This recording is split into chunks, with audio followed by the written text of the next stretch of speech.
I'm Sarah, 28 years old, and I thought I knew what family loyalty meant until last Thanksgiving shattered every belief I had about the people I'd sacrificed everything for.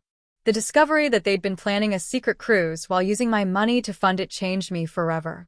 If you've ever wondered whether blood really is thicker than water, stick around for this story that'll make you question everything you thought you knew about family obligations. Growing up in Portland, Oregon, in our cramped but cozy ranch house, I was always the responsible middle child. My parents, Linda and Robert, both worked blue-collar jobs, Mom as a school custodian and Dad as a warehouse supervisor. We weren't poor, but money was always tight.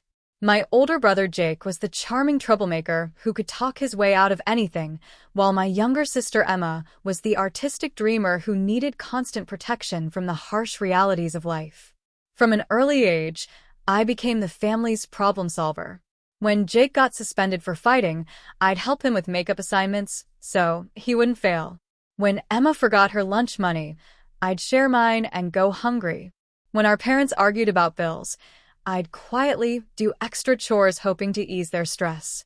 Being dependable became my identity, and for years, I wore it like a badge of honor. After high school, I worked 2 jobs while attending community college, then transferred to Portland State University on a partial scholarship. I graduated with a degree in business administration and landed a job at a marketing firm downtown. While my siblings were still figuring out their lives, I was climbing the corporate ladder through 60-hour weeks and skipped vacations. Jake's post-graduation journey was a series of false starts. He tried construction work but quit after a month because the hours were too early. He started a lawn care business that folded when he realized how much physical work was involved. Then came the food truck idea. He convinced our parents to empty their savings account for a down payment, promising he'd pay them back within 6 months. The truck lasted exactly 4 months before Jake decided the food industry wasn't for him. Every time one of Jake's ventures failed, he'd approach me with elaborate presentations and passionate speeches about his next big idea. "Sarah, you know me better than anyone," he'd say, flashing that winning smile. "I just need a small loan to get back on my feet. I'll pay you back with interest once this takes off." Emma's pattern was different, but equally draining. She enrolled in art school, then dropped out after 1 semester because the professors didn't understand her vision. Next came culinary arts, abandoned when she realized how stressful restaurant work could be. Then massage therapy, web design, real estate. Each career change accompanied by requests for tuition money, security deposits, or emergency funds when she inevitably quit. Our parents enabled both of them constantly. "Jake just needs to find his passion," Mom would say. "Emma's so sensitive. She needs time to discover herself." But with me, the expectations were crystal clear. I should be financially independent, career-focused, and available whenever family needed help. By my mid-20s, I'd lent Jake over $35,000 that was never repaid. I'd covered Emma's rent countless times, paid for her car repairs, and funded 3 different career training programs she never completed. I'd also helped my parents with mortgage payments when Dad's hours got cut and covered medical bills when Mom needed dental work they couldn't afford. The financial burden was enormous, but the emotional cost was even higher. Every family gathering included subtle hints about who might need help next.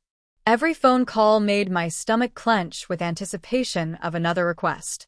I was living paycheck to paycheck despite earning a decent salary, while my siblings enjoyed lifestyles I couldn't afford because I was funding theirs. 2 years ago, I met David at a professional networking event. He was kind, stable, and immediately noticed the unhealthy dynamic in my family. After our 4th date, when I canceled our weekend plans because Emma needed help moving again, her roommate was totally toxic. David gently asked, "Do you ever say no to them?" The question haunted me. Did I ever say no? The honest answer was never. I'd been conditioned from childhood to believe that good daughters, good sisters, put family first no matter what. David came from a family where everyone contributed equally, where support flowed both ways. His observations about my family made me uncomfortable because they rang true. Despite David's concerns, I held on to hope that my family would eventually mature. That my sacrifices were temporary investments in relationships that would someday be reciprocal. I convinced myself that when they were more established, they'd remember how I helped them through tough times and return the favor. Last year, David and I got engaged after 18 months together. I was overjoyed and immediately decided to announce our engagement at Thanksgiving when everyone would be gathered. I pictured my family's excitement, their happiness for my milestone, their welcome of David into our tight-knit group. In the weeks leading up to Thanksgiving, I splurged on gifts despite my tight budget. A new slow cooker for Mom to replace her broken one, wireless earbuds for Jake, who always complained about his old ones, and a professional art supply set for Emma, who'd recently expressed interest in watercolor painting. I wrapped each gift carefully, imagining their grateful smiles. November was my busiest season at work. As senior marketing coordinator, I managed Black Friday campaigns for our biggest clients, working 12-hour days and weekend shifts. Despite the crushing workload, I made time to plan the perfect Thanksgiving announcement. David and I chose a special bottle of wine to share when we revealed our news. "Are you sure you want to share the spotlight with turkey and football?" David asked one evening as we discussed our plans. "We could have a separate dinner, make it all about us." "Thanksgiving is when everyone's together and happy," I insisted. "It'll make the moment even more special." 3 weeks before Thanksgiving, I called Mom to coordinate my usual role in holiday preparations. For the past 5 years, I'd arrived Wednesday night to help cook, clean, and set up. "Oh, honey, don't worry about coming early this year," Mom said, her voice oddly strained. "Dad and I have everything under control." This was unusual. Mom always insisted she needed my help with the massive meal and house preparations. "Are you sure? I don't mind coming Wednesday instead of Thursday." No, she said quickly. "Actually, we're going to be busy with church preparations. Just come Thursday morning like everyone else." When I hung up, I felt confused but dismissed it. Perhaps my parents were finally recognizing my busy schedule and trying not to burden me. The next day, I called Jake to coordinate our arrivals. "When are you heading to Mom and Dad's?" He hesitated. "Probably Thursday morning, same as always." "Want a carpool? I can pick you up." "Nah," he answered too quickly. "I might have some errands to run first. Don't want to hold you up." Similar conversations with Emma left me increasingly puzzled. She claimed she was figuring out her schedule and might get a ride with a friend. When I pointed out that she lived 20 minutes from our parents' house, she mumbled something about making stops and changed the subject. 2 weeks before Thanksgiving, I stopped by my parents' house unannounced with homemade cookies. I'd finished work early and thought it would be a nice surprise. When I pulled into the driveway, I noticed Dad hurriedly shutting the garage door. Through the gap, I glimpsed several large duffel bags and what looked like a rolling suitcase. "Sarah, what a surprise," Dad said, his smile too bright. "Your mother's at the grocery store right now." "What's with the luggage in the garage?" "Just organizing for the church clothing drive," he answered, guiding me away from the garage. "These old bags have been cluttering the basement." Inside the house was unusually clean and organized. Mom typically left Thanksgiving preparations until the last minute, but everything was already spotless.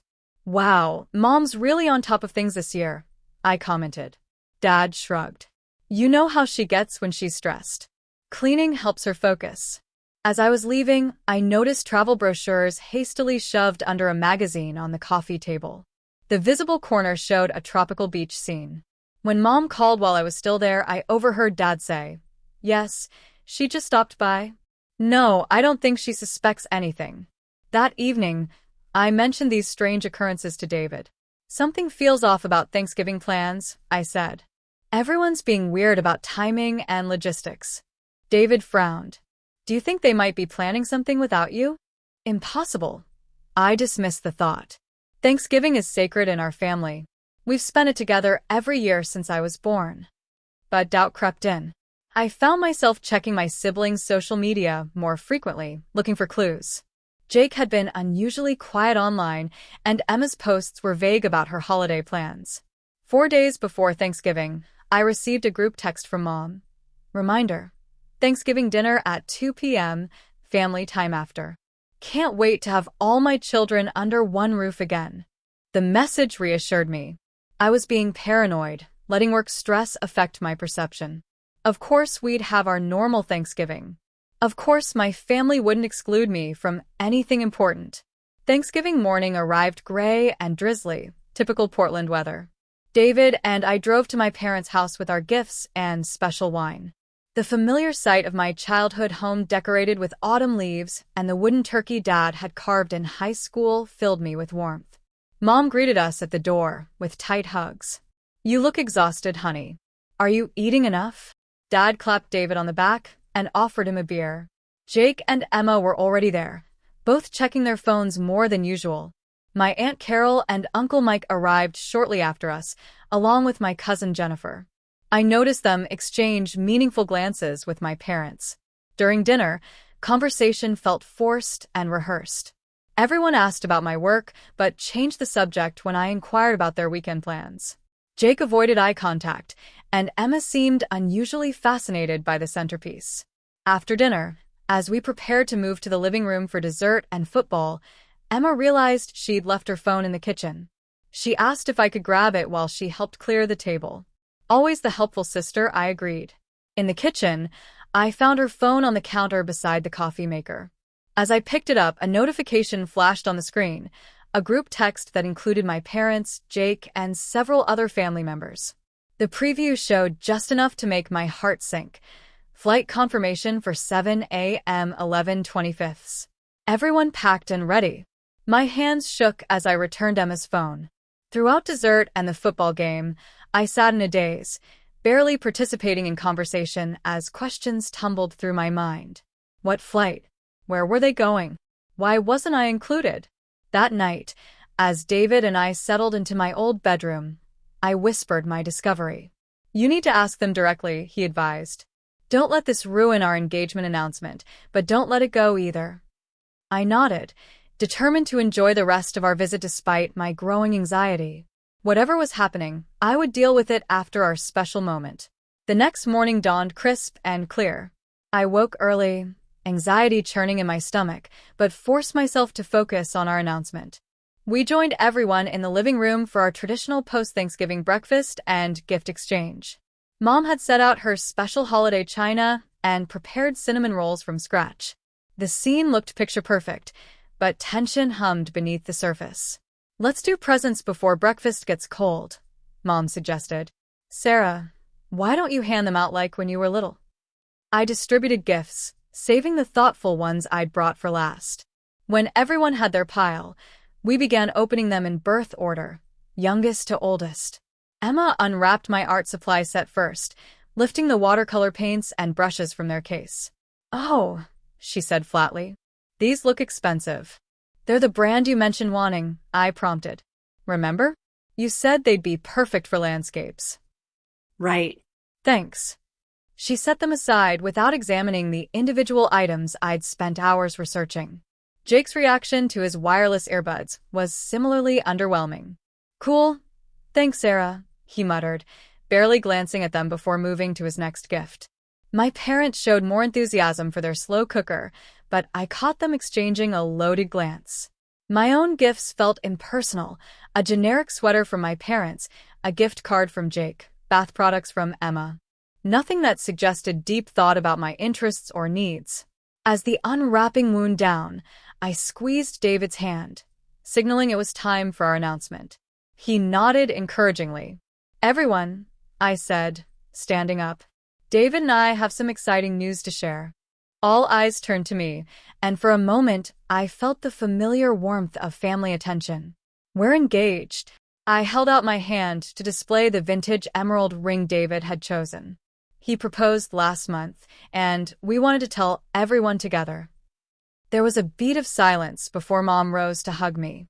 "Congratulations, sweetheart. That's wonderful news." Dad shook David's hand. "Welcome to the family, son." Jake raised his coffee mug half-heartedly. "Congrats, you guys." Emma smiled tightly. "Pretty ring." Their reactions felt muted, distracted. No one asked about wedding plans or how David had proposed. No one suggested opening the special wine I'd brought. After a few minutes of stilted conversation, Mom announced it was time to clean up before everyone headed home. "I'll help," I offered automatically. "No need," she replied. "Emma's already helping me." In the sudden shuffle of activity, Emma left her phone on the couch again. A notification lit up the screen, and this time I didn't hesitate to look. It was a message from Caribbean Cruise Group that read, "Final boarding passes attached. Meet at airport 6 a.m. tomorrow. Don't forget passports." My world tilted. I picked up the phone and opened the message thread. What I saw confirmed my worst fears, and then some. It was a group chat including my parents, Jake, Emma, Aunt Carol, Uncle Mike, and Jennifer. Everyone present at our Thanksgiving gathering except David and me. The messages detailed plans for a 7-day Caribbean cruise departing November 25th, today. They'd been planning it for months, sharing cabin assignments, discussing shore excursions, coordinating flights. One message from Mom read, "Remember, not a word to Sarah. She's so busy with work anyway, and this is supposed to be family bonding time." Jake had replied, "She'd probably just complain about the cost and lecture us about budgets." Emma's response cut deepest. "Plus she'd bring David, and we want this to be immediate family only. Just us." The irony was staggering. I was immediate family when they needed money, but not when it came to making memories. When Emma returned and saw me with her phone, her face went white. "Why are you going through my private messages? Why are you all going on a cruise without telling me?" I countered, my voice shaking with hurt and anger. The room fell silent. David moved to stand beside me, his hand on my shoulder. Mom emerged from the kitchen, drying her hands on a towel. "What's going on?" "I know about the cruise," I said, fighting to keep my voice steady. "The one you've been planning for months. The one everyone here knows about except David and me." My family's faces showed a mixture of guilt, defiance, and panic. "Sarah, it's not what you think," Dad began. "Really? Because it looks like my entire family planned a vacation together and deliberately excluded me." "We didn't exclude you," Mom insisted. We knew you were busy with work and wouldn't be able to take time off. So instead of inviting me and letting me decide, you all lied to my face for months." "You're always so stressed about money," Jake said defensively. "We figured you wouldn't want to spend the cash on a vacation." "And we wanted just immediate family," Emma added, then flinched at her own words. "Just immediate family?" I repeated slowly. "So David and I aren't immediate family?" "That's not what she meant," Dad interjected quickly. "It's just that coordinating everyone's schedules is complicated, and—" "Complicated?" I interrupted. "More complicated than coordinating this elaborate deception?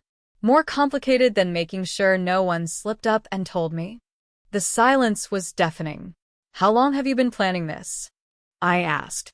Aunt Carol cleared her throat uncomfortably. Since about August, I think." "For months."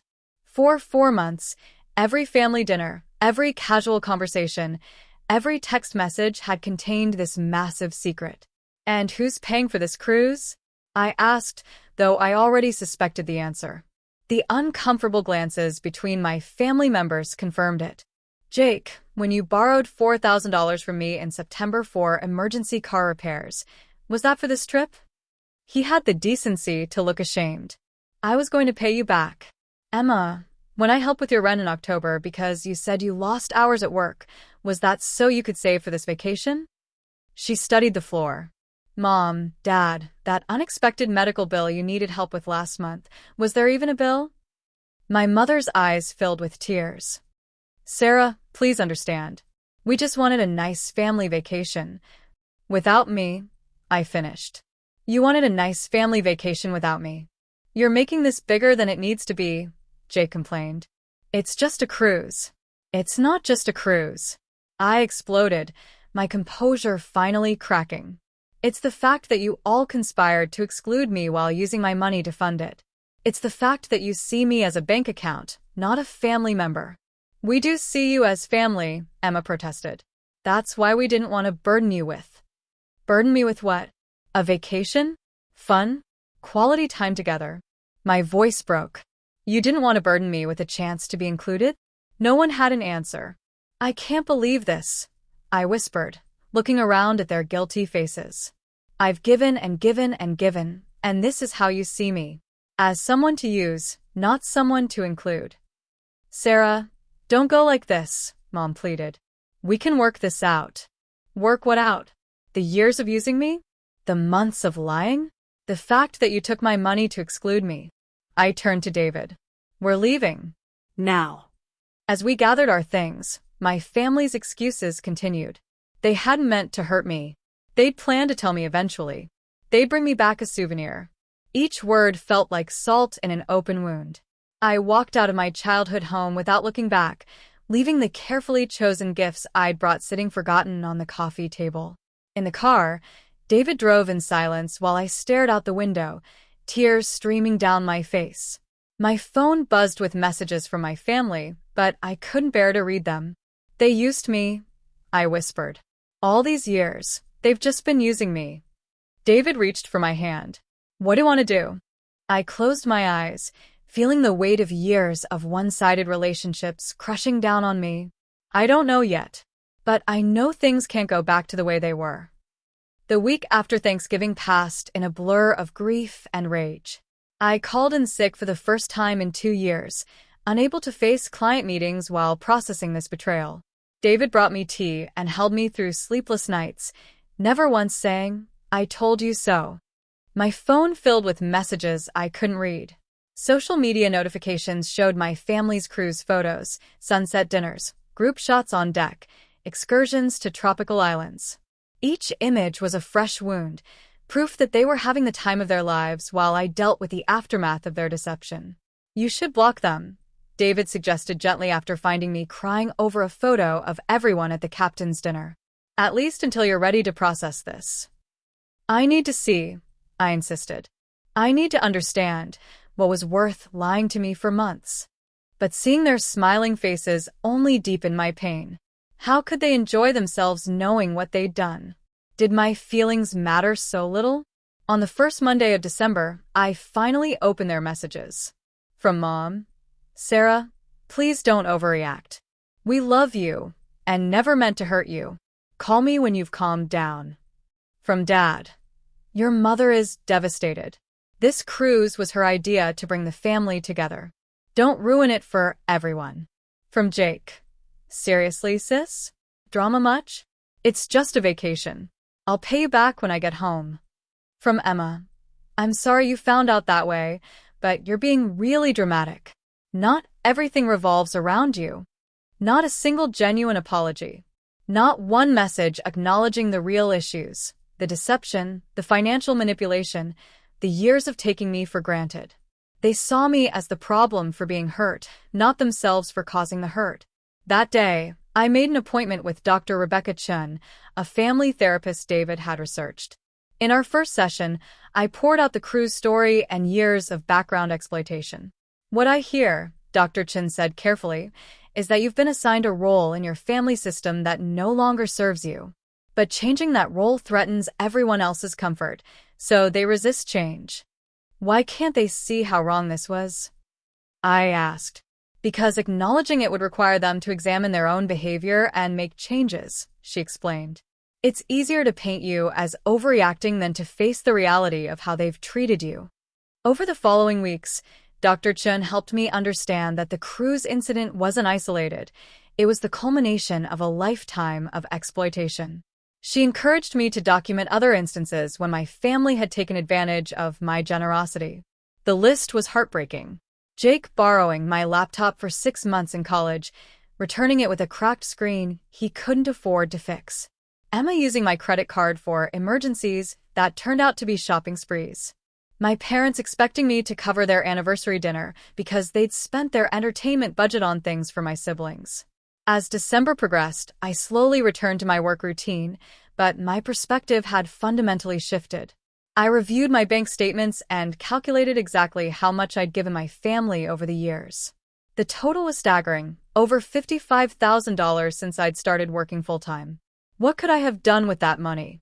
David and I had been postponing buying a house, delaying our wedding plans, living in a cramped apartment because my finances were constantly drained by family emergencies. I could have taken that trip to Europe I'd dreamed of, invested in graduate school, or simply built a stable financial foundation for my future.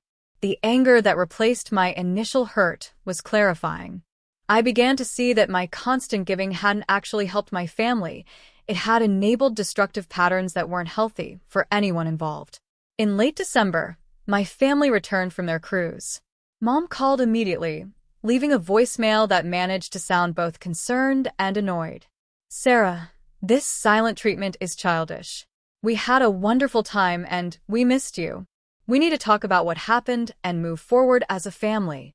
I didn't return the call. Instead, I forwarded the voicemail to Dr. Chin, who pointed out the subtle manipulation, framing my need for space as childish, emphasizing their enjoyment while dismissing my pain.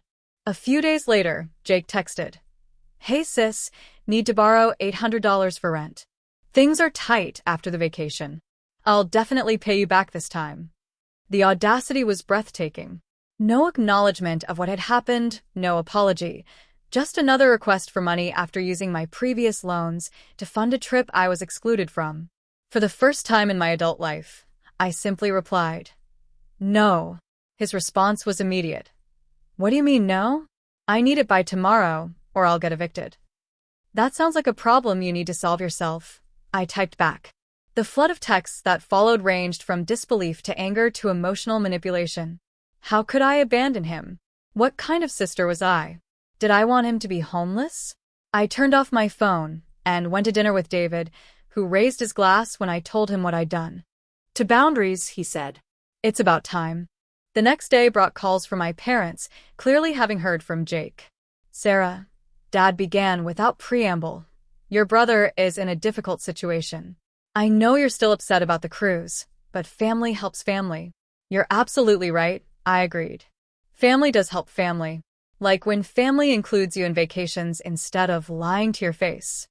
"That's not fair," Mom interjected. "We've always been there for you." "When?" I challenged.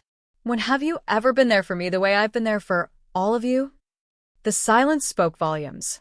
"I've been thinking about how our family works," I continued, "and I've realized it doesn't work for me anymore." "What does that mean?" Dad asked, wariness in his voice. "It means I'm done being the family ATM. It means I'm stepping back until I figure out what kind of relationship I actually want with you." After I hung up, Emma called next, her approach more emotional. "Sarah," she sobbed, "Jake told me what you said to Mom and Dad. How can you abandon us like this? We're your family." "Yes, you are," I agreed. "And families should treat each other with respect and honesty. Did you respect me when you lied about the cruise for months?" "That's different," she insisted. "We were trying to protect your feelings. By excluding me and using my money? That's not protection, Emma. That's exploitation." "You're being so cold," she accused. "This isn't like you.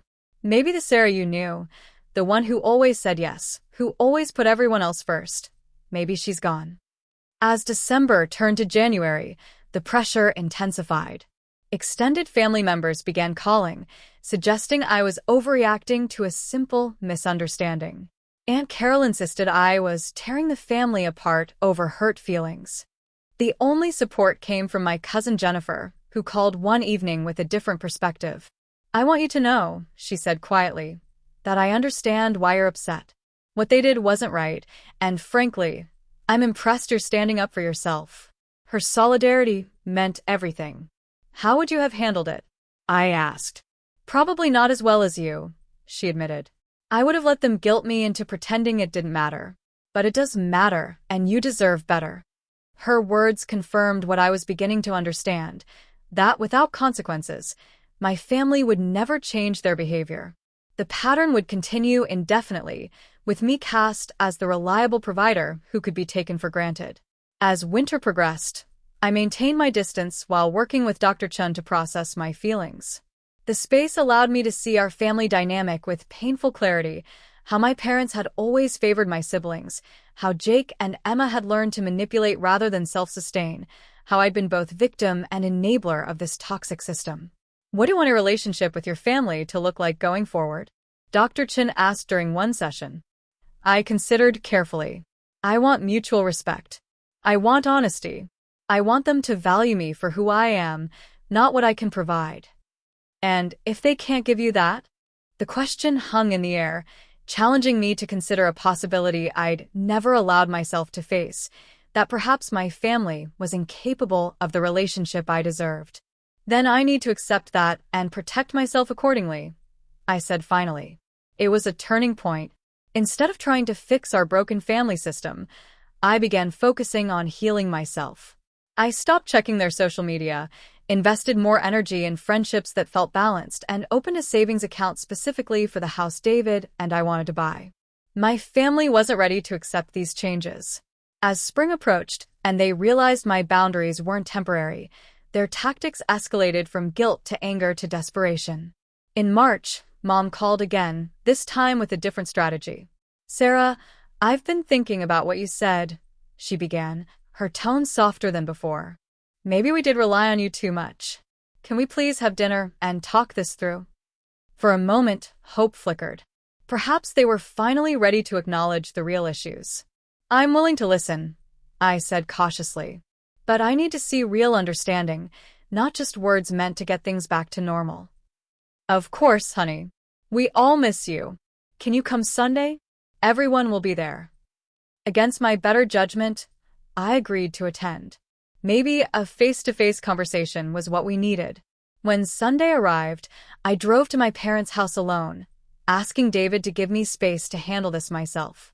Inside, everything looked artificially normal. Mom's famous lasagna in the oven, the dining room table set with good china, everyone dressed as if for a special occasion.